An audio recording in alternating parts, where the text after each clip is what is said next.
यदि आप गृहस्थी में फंस चुके हैं, अब आपको भगवत प्राप्ति कैसे हो, तो कह रहे हैं स्त्री आदि परिवार जो भी है सबको भगवत परायण होने की शिक्षा दी जाए। सब नाम जप करो। हमसे अगर तुम अपनापन रखते हो तो 10 मिनट ही सही, पर तुम नाम जप करो। भगवत प्राप्ति के लिए कैसे घर का माहौल होना चाहिए ये बता रहे हैं। भार्यादि अनुकूलस, पत्नी को अनुकूल बनाओ।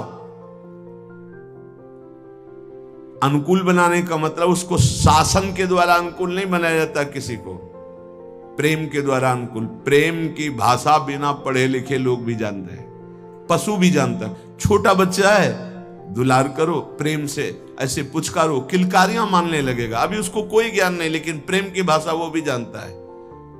फिर वो तो अर्धांगिनी पत्नी है। लोगों के हृदय में पता नहीं क्या धारणा बैठ गई है, पुरुष रूप में हो गए तो अपने को पता नहीं ब्रह्म मानते क्या मानते हैं, कि लड़की वाला ब्याह करने आ रहा है, तुमको अपनी बेटी तुम्हारे घर में भेज रहा है, तुम्हारे जीवन भर के लिए तुम्हारा साथी चुन रहा है, तो लड़की वाले की तरफ ऐसी भावना की जाती मानो कोई पाप करके आया, कि आज मेरी पुत्री सुंदर है, पढ़े लिखे है, पर हमारे पास धन नहीं, तो जहां जाता हूं अपमान होता है। नहीं, इतने में तो नहीं होगा ब्याह। तुम्हारा केवल लड़का है इसलिए तुम इतने गर्व में हो? क्या है तुम्हारे लड़के में कौन सी खास सी बात है? केवल लिंग परिवर्तन है तो स्त्रीलिंग में, वो पुरुष लिंग में, वो उसकी संतान है, वो तुम्हारे सामने झुक के दे रहा है। जो वो भेंट दे दे अपनी पुत्री को भाव से, वो बात अलग। तो वो अपने को गर्व मानते कि लड़का हो गया तो इतना दहेज लेंगे, और पर्चा ऐसे बनाते जैसे दुकान वाला व्यापारी पर्चा बनाता है, इतना इतना इतना, अब ले लो। तो ऐसे दूल्हे का हाथ पकड़ करके लड़की वाले को घर ले जाना चाहिए कि राधे श्याम, क्योंकि हमने पैसा दिया है। कैसा विचार समाज का है। तुम अपनी कमाई से सुखी नहीं होना चाहते हो, अपनी पुत्री दे रहा है, कुछ ना कुछ भाव से अपनी पुत्री को दे रहा है। तुम्हारा क्या भाव है? लड़के पक्ष वाले ऐसे गर्व में होते मानो त्रिलोक विजयी हो गए हों, लड़का हो गया तो। इसीलिए हमारे समाज की धारणाएं पापों को बढ़ावा दे रहे हैं। पुत्री हुई तो उसको किस भाव से देखा जाता है, किस भाव से? अगर लड़की न हो तो पैदा कहां से हो? विचार कीजिए। तो तुम्हारी जो पत्नी बनी हो तुम्हारे समान है, 1 इंच भी तुमसे कम नहीं किसी बात में। ईश्वर का तत्व जो तुम्हारे हृदय में, उसके हृदय में जो पांच भौतिक दे तुम्हारी, वो उसकी दे, वो अपने घर का त्याग करके तुम्हारे घर में आई है, तुम्हारी अर्धांगिनी बनी है। तो चाहिए कि तुम्हें प्यार के द्वारा अनुकूल, भार्यादि अनुकूलस चेत कारेत भगवत क्रिया। प्रेम में बड़ी सामर्थ्य है। किसका परिवर्तन प्रेम से नहीं हो सकता है? कभी समाज में अगर ये बात समझ में आ जाए कि ये दहेज लेना नरक जाने का कार्य है, बोले अमुक ने दहेज, उन्होंने मांगा नहीं था, स्वतः अपनी पुत्री के लिए दिया था। किसी को भी अगर हमारे व्यवहार में पुत्री के साथ बहुत सी सामग्री उत्साह के साथ देने का भाव तो उनके पास है और उन्होंने दिया अपनी पुत्री को, तो आपने मांगा तो नहीं, वर पक्ष ने मांगा तो नहीं, आज बेचा जाता है। कैसी समाज की दुर्व्यवस्था है। ना सत्संग सुनते हैं, ना शास्त्र समझते हैं। तो बच्चियों के प्रति कितना निकृष्ट भाव आ गया कि एक गरीब आदमी की यदि लड़की पैदा होती तो माथे पे हाथ रख करके सोचता है कि मेरा दुर्भाग्य। कोसते हैं कि तूने लड़की क्यों पैदा की। अरे अगर हमारी मां नहीं होती तो हम कहां से प्रकट हो जाते? वो मां है, वो दैवी शक्ति है जो प्रकट हुई है।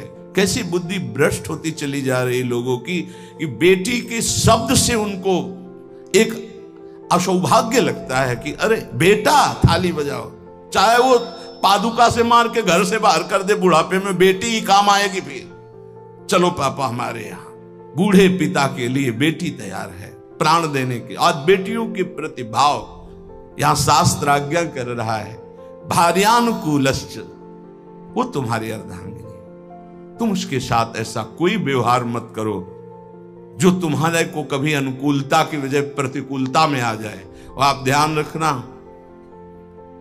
ब्रह्मा जी बहुत चतुर हैं। जब देखा कि बेटियों की ऐसी अल्ट्रासाउंड करा लिया, ये देख लिया, वो देख लिया, ऐसा भाव, तो काम ऐसी कि तुम हटा ही नहीं सकते हो। आगे की समझ गए होगे चर्चा। इस बात को समझो, तुम पाप करोगे तुम्हें भुगाने के लिए उसी जीवात्मा को भेजा जाएगा और ऐसे रूप में भेजा जाएगा कि तुम्हारा कुछ बस नहीं चलेगा। ये जो घर गृहस्थी में भ्रूण हत्या गर्भ हत्या में प्रार्थना करते हैं, आज वो समय नहीं कि बेटी हुई तो तुम्हें माथे पे हाथ रखना। आज राष्ट्रपति बनी बेटी भारत की। हम बार बार कहते हैं, अभी क्रिकेट मैच की पूरी बेटियां ही आई थी, बहादुर। एक सेना नायक आई थी, होश उड़ जाए उसकी दृष्टि मिलाने में। ये शेरनी भारत की दैवी शक्तियां है। कैसा विचार बन रहा है। पति अपने को भगवान समझता है, पत्नी को भगवत भाव में नहीं देखता है। कलह अशांति मची रहती है। अब अगर आप कह रहे हैं कि हमारी पत्नी ही ऐसी है, तो आज तुम बहुत सीधे साधे दिखाई दे रहे हो। तुम्हारे कर्म ऐसे थे कि उस देवी के रूप में आए, हर प्रतिकूलता तेरे सामने। अब अगर आप अनुकूल चलना नहीं सीखोगे तो भगवान का विधान ऐसा है कि तुम्हें हर कदम पर दुख प्रदान करेगा। समान भाव। इसलिए भगवान शिव ने दिखाया कि आधा शिव तो आधा शक्ति। यही स्वरूप सब शिव स्वरूप हैं, सब भगवत स्वरूप है। यही होना चाहिए। अर्धांग पे विराजमान अंबा, और इधर भगवान शिव, इधर अंबा का स्वरूप वही है, दूसरा कोई नहीं है। भगवान ही पत्नी के रूप में है। शास्त्र आज्ञा कर रहा है भगवत प्राप्ति के लिए, भार्यादिर अनुकूलश्च, पहले पत्नी को अनुकूल बनाओ। भगवान को अनुकूल बनाने के लिए परिवार में भगवत भाव पहले लाओ। कलह अशांति, ऐसे प्रेम में बहुत बड़ी ताकत है। इसीलिए हम कहते हैं आज हमारे जो भागवतिक प्रेम की तरफ चलने की बात, जाने दो सांसारिक प्रेम का नाश हो रहा है। ये जो चला है ना आजकल, बच्चा बच्ची का इधर उधर का भाव, ये सब ये प्रेम का, प्यार का नाश कर रहा है। जो समर्पण होना चाहिए वो बिल्कुल बहुत सावधान, दोनों पक्ष को सावधान होने की जरूरत है। भगवत प्राप्ति गृहस्थी में कैसे करनी है तो बता रहे हैं कि भार्यादि अनुकूलश्चेत कारेत भगवत क्रिया, दोनों मिलकर के भगवत क्रिया करो। पति पत्नी मिलकर धर्म अनुष्ठान करते हुए, घर गृहस्थी के कार्य भगवत समर्पित करते हुए, दोनों नाम जप करते हुए। देखो अभी ये जो आप गर्भ हत्या, भ्रूण हत्या, गर्भपात करते हैं, आपका नाश कर देगा। आपको पता नहीं, ऐसी जगह आपको पीटेगा कि आप न बता पाओगे न रो पाओगे। हमारी प्रार्थना मान लेना, ये जो गर्भस्थ शिशुओं के साथ अत्याचार होता है, इसका परिणाम बहुत बुरा होता है। महान तेजस्वी अस्वस्थामा ब्रह्म ऋषि, गर्भस्थ शिशु परीक्षित पर प्रहार किया तो ब्रह्म तेजहीन करके मुंडन करवाकर, आज भी वो त्राहिमाम बोलता हुआ जहां भी होगा अस्वस्थामा, आज भी वो परेशान घूम रहा, केवल गर्भस्थ शिशु परीक्षित पर ब्रह्म अस्त्र का प्रयोग करने के कारण। और आप तो प्रयोग के, आप तो मार देते हो, आप नष्ट कर देते हो। सत्संग में आए इसलिए सबसे प्रार्थना है, अगर गर्भ हत्या किए तो उसका प्रायश्चित कर लो, और भूल से भी आगे कभी ऐसा मत करना। संयम से रहो, ऐसा कोई कार्य मत करो जिसमें पापाचरण हो जाए और भगवत प्राप्ति के लिए तुम्हारा उत्साह ही कभी न बने, ऐसे पाप बन जाए। भार्यादि अनुकूलश्च, ये हम इसलिए कि कई घटनाएं देखे। हम निमुआ घाट कानपुर में गंगा के किनारे, प्रायः जहां एकांतिक घाट होते थे तो वहां व्यवस्थाएं, जैसे जो है आश्रम है तो एक भिक्षा मिल गई, दूर कुटिया कई बनी हुई संतों की खाली है, तो कुछ वर्ष वहां रह जाते थे, वहां रुके। तो आसपास के बड़े जो वैष्णव प्रवृत्ति के थे, भक्त प्रवृत्ति के थे, वो प्रायः संतों का संग करने आया करते थे। उसमें एक बहुत ही धनी मानी ब्राह्मण आते थे। एक दिन वो अपनी बेटी को लेके आए तो ऐसे जली हुई पूरी आधी थी, आधा बहुत सुंदर स्वरूप था, आधा सब जला हुआ। तो उसकी आकृति देखकर कहा ऐसा कैसे हो गया? तो उन्होंने कहा कि ये जितनी इधर सुंदर है ऐसे पूरी सुंदर थी। खूब हमारे पास धन था, उस समय बताया शायद है कि 30-35 वर्ष पहले ब्याह किया था रुपया देके खूब, पर वो लोग ऐसे लालची निकले कि एक बार ब्याह के बाद जब दोबारा हमारी बेटी गई तो उन्होंने दहेज के लिए सूचना भेजी। उस समय मोबाइल तो था नहीं। फिर हम गए, जो कुछ बना फिर दिया, पर उन्होंने, उन राक्षसों ने बख्शा नहीं। हमारी बेटी को चारपाई में बांधा, मिट्टी का तेल छिड़का और आग लगा दी। अर्थ के लोभ से आग लगाई तो भगवान की ऐसी कृपा, जहां गांठ थी वहीं से आग प्रारंभ हुई, जो रस्सी की गांठ थी। अब जलने वाला चेष्टा फौरन खुल गई, तो जीना के पास ही चारपाई में जीना में चढ़ गई। चढ़ के बगल वाले घर में ऐसे छप्पर में कूद गई और नीचे गई तो वो उनके बड़े भाई का था, जिस भाई का लड़का ब्याह हुआ था उसके बड़े भाई, उनके पास राइफल था। उन्होंने जे ही देखा तो तत्काल कंबल से सुरक्षा की और राइफल निकाली, बाहर निकले और कहा, राक्षसों हम तुम्हें बताएं, और उसकी सुरक्षा करके पुलिस तक पहुंचाई। बोले तब ये जिंदा हमें वापस हुई। मुकदमा चल रहा है। अब वो ऐसे पूरी जली हुई। क्या उसका अभिशाप उनको सुखी कभी होने दे? आगे चलकर किस योनियों में जाएंगे क्या पता। ये भावनाएं हटा देनी चाहिए। तुम्हारी दासी है, ऐसी भावना नहीं रखें। हाँ, पत्नी को भाव रखना चाहिए कि मेरे प्राणनाथ भगवत स्वरूप है, मेरे पति हैं, तो ऐसे ही पत्नी के प्रति भी भाव रखा जाता है। ये मेरी अर्धांगिनी है, मेरी प्राण प्रिया, इसका सर्वस्व अधिकार है हमारी संपत्ति पर, हमारे ऊपर। हम अगर कोई भी कार्य करेंगे तो इससे सलाह लेकर करेंगे, दोनों मिल करके। भार्यादि अनुकूलश्चेत् कारयेत् भगवत क्रिया, दोनों मिलकर कोई धर्मानुष्ठान करें। अकेले का गृहस्थी का विषय है। अकेले तुम बोले हम जा रहे हैं मुक्ति, नहीं, पहले अनुमति लीजिए।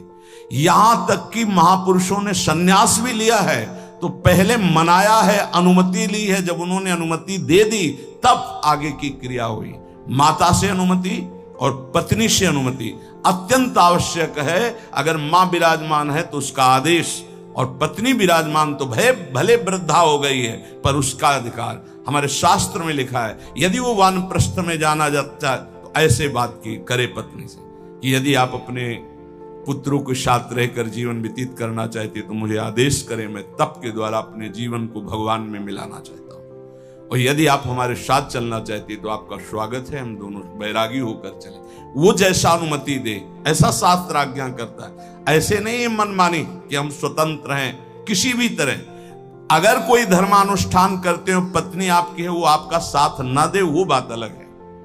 अगर वो आपके अनुकूल चलती है और आपने कोई धर्मानुष्ठान किया, पत्नी को साथ नहीं ले गए, तो अपने आप उसका ट्रांसफर हो जाएगा उसके पास। पाणिक ग्रहण की कोई खिलवाड़ नहीं, धर्मानुष्ठान ट्रांसफर हो जाएगा। और पूर्ण धर्म का संकल्प तभी माना जाएगा जब वो भार्या तुम्हारे वामांग में विराजमान होगी। जब सिया जी भूमि में विलीन हो गई तो रघुनाथ जी जब यज्ञ किए तो स्वर्ण की सिया जी बनाकर वामांग में विराजमान की गई। और तुम्हारी अर्धांगिनी विराजमान हो, तुम धर्मानुष्ठान करने जा रहे हो, सफल हो जाओगे। भार्यादि अनुकूलश्चेत् कारयेत् भगवत क्रिया।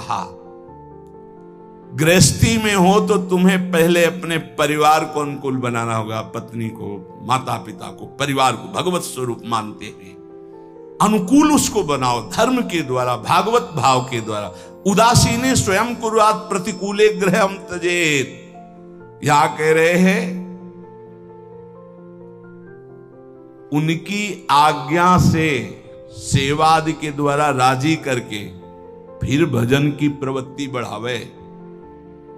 पहले पति पत्नी को अनुकूल करे, परिवार को अनुकूल, जो भगवत प्राप्ति का रास्ता है। ऐसा नहीं जैसे एक दो लोग आए कि अब हम तो नहीं, दोनों राजी तो राजी, नहीं तो धर्म से चलो जैसी धर्म आज्ञा करती।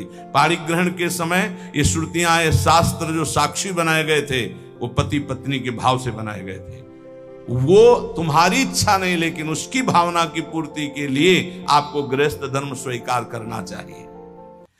अगर भगवत भाव के विरुद्ध और बहुत ही कुटिल स्वभाव है तो देखो यहां शास्त्र आज्ञा कह रहा है, एकदम विरुद्ध, धर्म विरुद्ध, भगवत भाव विरुद्ध, बिल्कुल कुटिल व्यवहार, तो फिर बात अलग है कि अब वो धर्म में साथ नहीं दे रही, तो आप धर्म करो। फिर भी पाणी ग्रहण किया तो धर्म का हिस्सा उसके समीप जाएगा, उसका कल्याण होगा। ऐसे कोई खिलवाड़ नहीं पाणी ग्रहण करना। जो परांगमुख, भगवत परांगमुख, भगवत विमुख है, वो कोई भी हो, फिर तो जाके प्रिय, ये सिद्धांत तब लागू, जाके प्रिय न राम वैदेही तजिए ताहि कोटि वैरीशम जद्यप परम शनि।